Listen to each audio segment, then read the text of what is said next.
Please, lend me money for the hospital bills.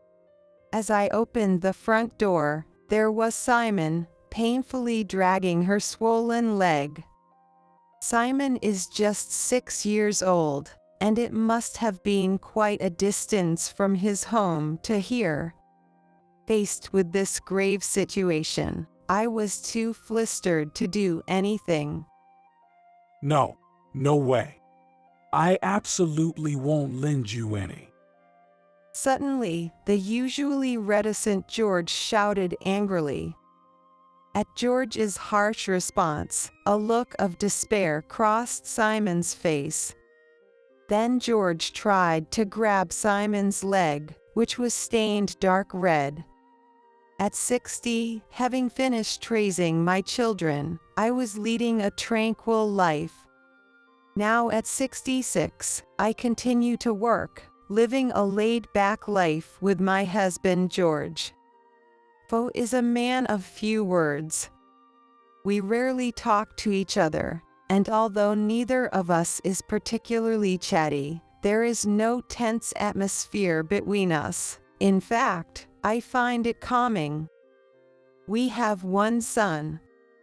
Serving in the military, by the age of 35, he was promoted to lieutenant commander. That year, at a community party at the base, he met and married Tracy. My son, Daniel, who went to an all-boys school and wasn't much around women, was absolutely smitten with his young wife, and they were soon blessed with a child. Time flies, and before you know it, Simon, their child, was already a 6-year-old ready for first grade. But Tracy and Simon had become the source of my worries. Daniel's rank is among the officers. His salary is quite good, but his job keeps him so busy that he only makes it home a few times a year. As a result, Simon spends most of his time with his mother, Tracy. Since Tracy's parents lives far away, my husband and I, concerned for them, would visit about once a week. However, that was only until Simon started kindergarten. From then on, Tracy began to act increasingly strange.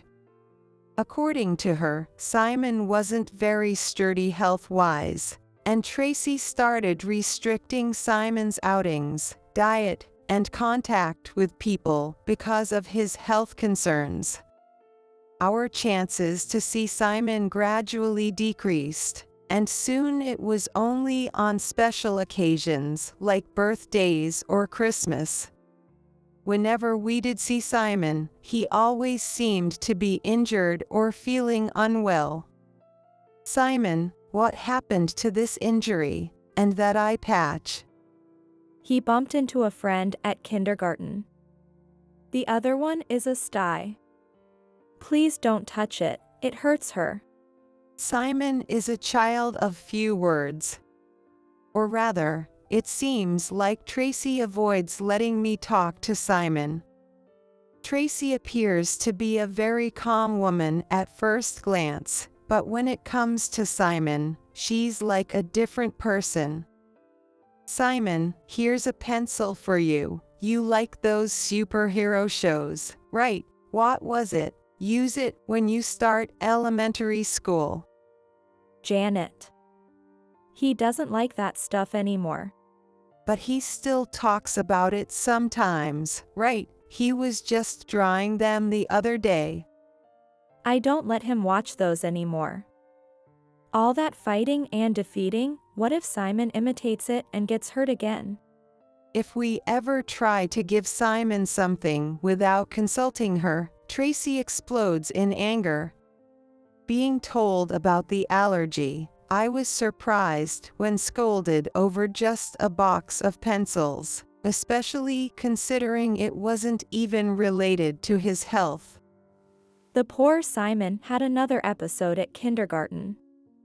Seems he forgot his medicine. That must have been tough. Here's a little something. But George and I thought you might need some financial help. It's hard to get out, right? Let me know what you need when I go shopping. Thank you. That's so kind, isn't it, Simon? Let's say thank you to Grandma and Grandpa. On the other hand, when we offer financial help like this and make sure to ask beforehand, the gratitude is overwhelming. The sudden shifts in Tracy's behavior were a bit frightening. Since Daniel is mostly away due to work, raising a needy child alone in a new place must be tough. I understood her becoming overprotective, but it felt like it was too much. I really should get more involved with them. Thinking this, I picked up the phone and called Tracy. Tracy, listen, Simon is starting elementary school next year, and I wanted to celebrate that. Thank you. In that case, please go for a backpack. Oh, right. Should we go pick one out together? No, Simon and I will choose it. I'll let you know the price once we've decided. Bye now. I had more to say, but as if the matter was settled, she rattled off and ended the conversation. You never learns. The rare times you do talk, what's with that tone?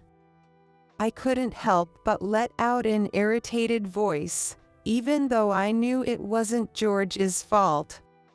Tracy, honestly, I don't know about this. It sounds like she's just asking for money, and knowing her, I feel like she won't let Simon choose. It's for him to use after all. It's fine. Everyone has their own parenting style. Simon's upbringing is their business as a couple. If you interfere too much, you'll just get scolded. I was just worried about Simon, but to George and Tracy, I might have seemed like a meddling grandmother. But maybe George has a point. Maybe just giving money is the best way to handle this. Being a mother-in-law and interfering too much with my daughter-in-law, who's struggling with parenting alone far from home, might not be a good idea. Reconsidering, I maintained a suitable distance from Tracy and Simon. That was until that incident happened. On a bitterly cold early winter night, the doorbell rang unexpectedly at midnight. Wondering who it could be at such a late hour, I opened the door and was shocked by the sight. "Simon, what are you doing here?" There stood Simon, looking like he could collapse any moment. His clothes were dirty in places, he was wearing only one shoe, and he had a very tired look on his face. But what surprised me the most was his left foot, swollen from the toes to the ankle. He must have taken off his shoe because the swelling made it too painful to wear. His foot was visibly larger than usual, stained with bruises, clearly not in a condition to walk properly. "What on earth happened to you? Where's your mom?" I asked frantically. I need to go to the hospital. Please lend me some money. Simon didn't answer my question, but simply murmured softly. After that, his responses were all the same, no matter what I asked. Considering it takes an hour even for an adult to walk from Simon's house to ours, if he walked all this way, it must be serious. No, I absolutely won't lend the money. In my surprise, as I fumbled for what to do next, George's voice suddenly came from behind. Turning around, he was staring straight at Simon, with his arms crossed. "George, why would you say that?" At George's harsh response, Simon's face fell into despair, and he looked like he might start crying at any moment. If you've got time to fuss, why don't you let him in the house?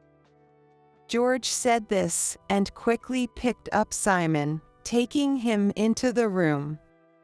Having never seen George shout before, Simon was obviously frightened and began to cry loudly. Keep quiet.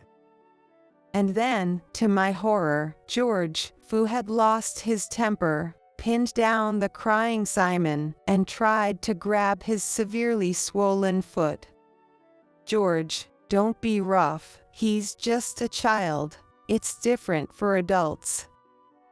Bring some ice water. And get the tape. After we administered first aid to Simon, we rushed to the emergency hospital. Actually, George is a chiropractor, and we run an chiropractic clinic together. According to George, he could tell right away that it was a fracture, even without an examination. When he got an X-ray at the hospital, sure enough, Simon had a fractured leg. Because he kept walking even after it broke, the condition is quite severe. There might be permanent damage. When the doctor told us, I inadvertently gasped and covered my mouth. Simon had to be hospitalized for treatment. So much had happened all at once, it felt like my head was about to explode, but I couldn't afford to stay confused. Once the painkillers worked and Simon calmed down, I tried to appear as composed as possible and looked at him. "Simon, why did you walk here alone so late at night? When did you get hurt?" But Simon, usually a quiet child and perhaps shocked, didn't reply at all. Should we contact your mom for now? Caught off guard and forgetting what I should prioritize, I was jolted by George's reminder. I had completely forgotten to contact Tracy. However, when George reached for his cell phone, Simon suddenly grabbed his hand, stopping him from calling his mother. Please don't tell Mom. With a voice louder than I could have imagined from him, Simon began to plead. Something was off about Simon. Without saying a word, both George and I instantly felt it. "Understood. We'll do as you say, Simon. So, can you talk to us, your grandparents?" With a gentle voice, Simon finally started to speak. I had a fight with Mom. Then she got angry and pushed me down the stairs. "What? Tracy did that, and then?" My foot started turning red and it hurt, but Mom went to sleep, so I ran away. I wanted to go to the hospital by myself, but I didn't have any money. I was so shocked that I couldn't speak. At the same time, distrust towards Tracy surged within me. Moreover, Simon was trembling slightly and curling up as he spoke. This fear, I don't think he's lying, but... George and I decided not to contact Tracy for the time being. If what Simon was saying was true, we couldn't just send him back to his mother. Yet, at that moment, I also felt guilty. Should I really take the word of a 6-year-old and separate him from his mother? Could Tracy, who cared so much for her child, really have hurt him? With these questions swirling in my head, I spent a restless night. Tracy eventually contacted us the next morning. She must have realized her child was missing when she woke up. Her voice through the phone sounded very frantic. "He hasn't come here." That was all I said before ending the call. I tried to be careful with my words, but not being used to lying. She might have suspected something. Just to be safe, I asked the hospital to restrict visits to just George and me. Refusing all visits, did we really do the right thing? I feel like we're being cruel to Tracy. I expressed my concerns to George, but he didn't respond. I wish he could say something comforting in times like this. I fought to myself, but since he's always been a man of few words, I swallowed my words. During Simon's hospital stay, we took turns staying with him. There's something concerning. A doctor said this and led us to a private room. The doctor asked us, I have heard from Simon that he has multiple asthma and allergy conditions, and it's true. I replied that according to what I heard from Tracy, that seems to be the case. We'd like to run some tests. The doctor said with a peculiar expression, so I agreed. When I was informed of the test results, any guilt I had been feeling for Tracy instantly vanished. At the same time, my resolve to protect Simon turned into certainty. Soon after, the police came to our home. Apparently, Tracy had reported us, suspecting that the grandparents might be involved since her child was missing. We complied with the police's request to come in for questioning. After we answered all the police's questions and explained our side, they let us return home quickly. Then, Tracy began incessantly demanding, "Give Simon back." Somehow, she had figured out that we were involved. To avoid a home assault until we were ready, we spent a few days at a different location without contacting Tracy. We also consulted with some people and received help gathering evidence. When the time seemed right, I called Tracy. If you're ready to admit what you did and make amends, come to our house. So it was you, Janet, who took away my Simon. I will never forgive you. She hung up abruptly and soon arrived at our home. Where is Simon? Give me back my son. As soon as she arrived, Tracy began yelling furiously. Thinking she would only find me and George at home, Tracy was surprised and momentarily puzzled to see her own parents. Why are my parents here? What's going on? When I told them how you treated Simon, they came. Tracy, not expecting her parents to know, gritted her teeth. Her parents looked at her with cold eyes. Simon is in a safe place. We can't give a child back to a mother who can't discuss things calmly. I said this in a calm voice, and realizing that getting angry was futile, Tracy quieted down a bit. You understand why this is happening, don't you? We first explained how Simon came to our home and checked if what he told us was true. I would never push Simon. That child just lies so easily. Tracy, unapologetic and visibly irritated, crossed her arms. It's his fault. He wanted to eat cake at a friend's birthday party, despite his allergies to eggs and wheat. That's your reason. You hurt him over that. No. He ran out of the house on his own. I tried to stop him.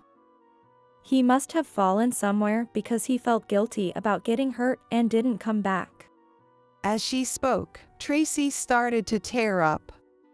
He's fragile, and I need to protect him. Why are you interfering when I just want to protect my child? To outsiders, it might look like we are ganging up to discredit a devoted mother.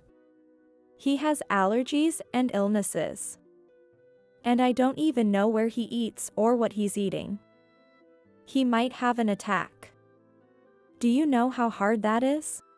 Tracy glared at me with tear-filled eyes. However, I couldn't let my emotions get the better of me. Silently, I presented Tracy with Simon's medical results. Don't worry, he can eat anything, and he doesn't have any attacks. The tests revealed that Simon was perfectly healthy, with no chronic diseases or allergies. However, he was found to be malnourished, his development was delayed, and there were several unnatural bruises on his body. According to the doctor, these results suggested that someone might be excessively interfering with the child, or even intentionally causing injuries to treat them. We had already discussed Tracy's overbearing behavior towards her child, Simon's testimony, and the medical findings when we were taken to the police station. The police took these facts seriously and were conducting further investigations. What you've been doing to the child, it's only a matter of time before it all comes to light. So, before this turns into a bigger issue, you should. I was startled when Tracy, who had been emotional up until a moment ago, suddenly turned expressionless, like a mask. Do you believe that quack doctor over me, who has raised Simon for 6 years? Tracy's voice sounded almost robotic, and it was eerie. Is this the end result of someone whose desire for approval has spiraled out of control? Do you want to keep him weak just so these people will say you're a good mother? I showed Tracy the screen of social media posts. A few days earlier, I had visited Simon's kindergarten for evidence gathering and had spoken with other mothers. They mentioned that Tracy frequently posted about her life with Simon on social media. When I saw the posts, everything clicked. On social media, Tracy portrayed herself as a saintly mother devotedly raising a son with serious illnesses and allergies. She seemed particularly popular among parents of children with similar conditions. She also did live streaming and solicited donations from her followers, calling them support funds.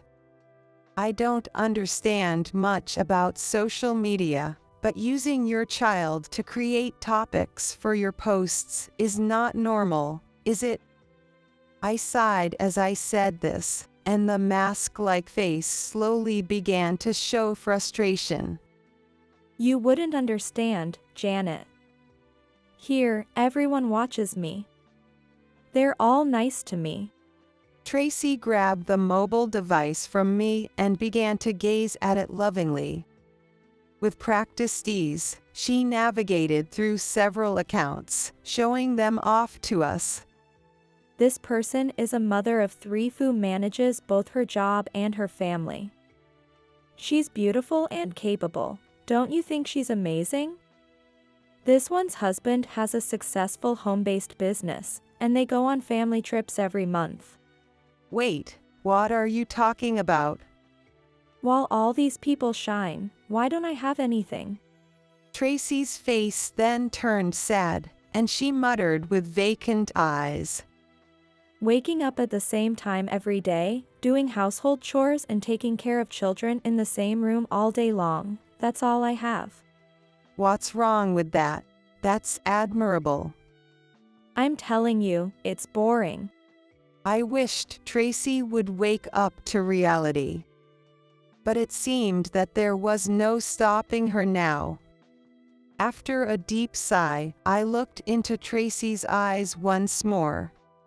You used Simon for your own amusement. The only people who praise me as a great mother are here. Nobody says anything when you just raise your child normally in the real world. Do you understand how empty that feels? Even though she speaks of great mothers, we don't even know if their real lives are as glamorous as they appear on social media. All mothers are equally commendable, yet it seems she can't see anything anymore, which is just sad. What's so empty about it? You just got a taste of being pampered and even getting money for it. George, who had been silent until now, muttered this, and suddenly everyone turned to look at him. He's my child. I gave birth to him, and I raised him all by myself. He is mine. I can do what I want with him, can't I? Tracy began yelling at us, with her eyes bulging and face turning red, making it clear that the situation was getting out of control. I told George beforehand to avoid upsetting her as much as possible, since I anticipated this outcome. You heard that. Without paying any attention to the enraged Tracy, George pulled out his cell phone and said a word. From the speakerphone, we could hear Daniel's response. Actually, we had already contacted Daniel in advance. Almost simultaneously with George hanging up the call, the front door opened, and Daniel, furious, appeared.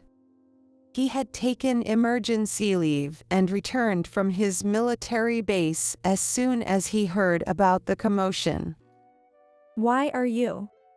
As soon as Tracy's eyes met Daniel's, her flushed face turned pale.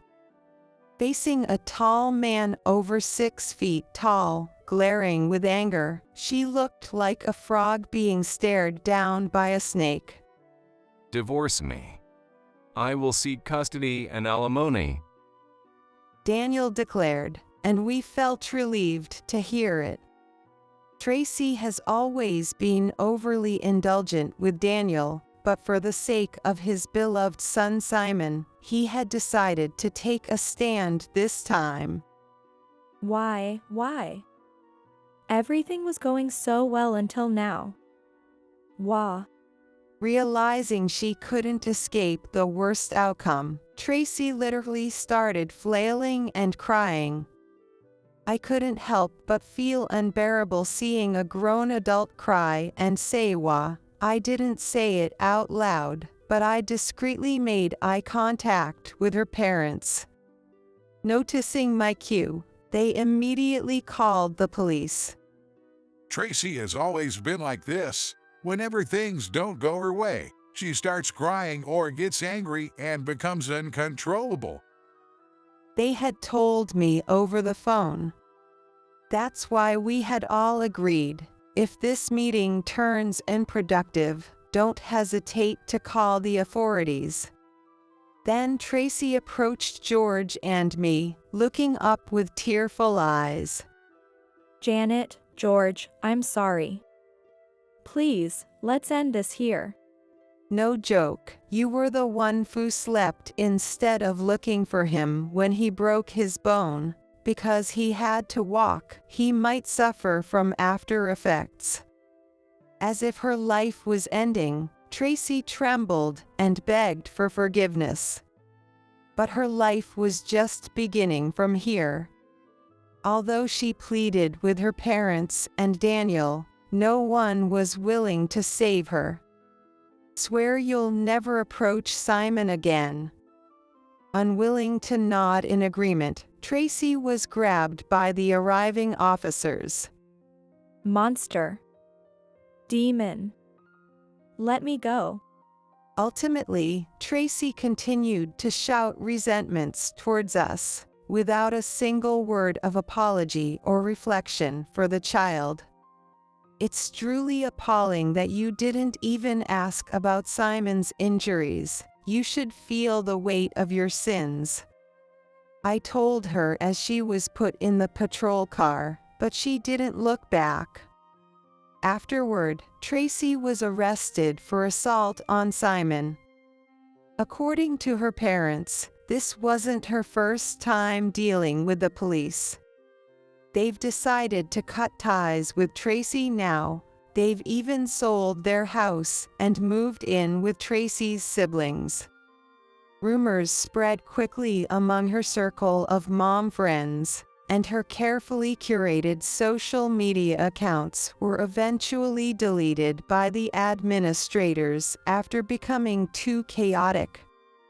I can't understand why she would cling to social media to the point of losing her family and trust, things that are truly valuable. Daniel's divorce from Tracy was finalized without issue, and he won custody. He's still busy, so Simon lives with us when Daniel can't be home. Thankfully, Simon hasn't shown any lingering effects from his past hardships and is thriving without any unreasonable restrictions. Lately, he's shown a keen interest in George's work, often watching from hiding spots. Don't hide there. Come and watch closely. Every time he hears that, Simon rushes over to George with delight, eager to learn.